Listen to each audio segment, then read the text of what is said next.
Hello viewers, আসসালামু আলাইকুম। New star interior ডেকোরেশনে দেখাচ্ছি অ্যারাবিয়ান ডিজাইনের কালার চলতেছে। আমাদের পেন্টিং চলতে আছে কাজ এবং ফিনিশিং কাজ চলতেছে।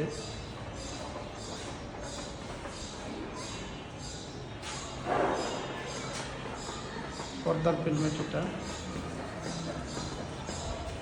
আমরা ইন্টেরিয়র সব ধরনের কাজ করে থাকি, কাঠের কাজ, জিপসামের কাজ। এটা আমাদের অনেক আগে থেকেই করা। এটা আমাদের অনেক আগে থেকে কাজটা শিখা, 18 বছরের অভিজ্ঞতা। তখনই আমরা এই ইন্টেরিয়র কাজগুলো করে।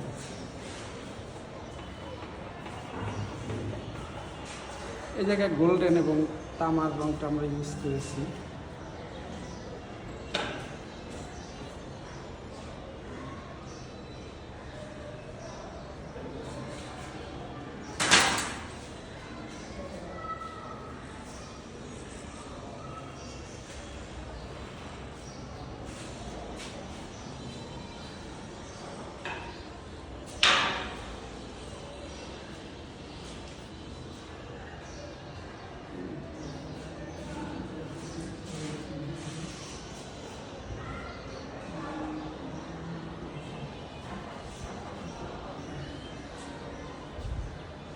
বেডরুমে আমরা সিম্পলি বর্ডার দিয়ে দিয়েছি, আর কিছু কালারস আছে, এই জন্য আমরা কালারটা করে দিচ্ছি।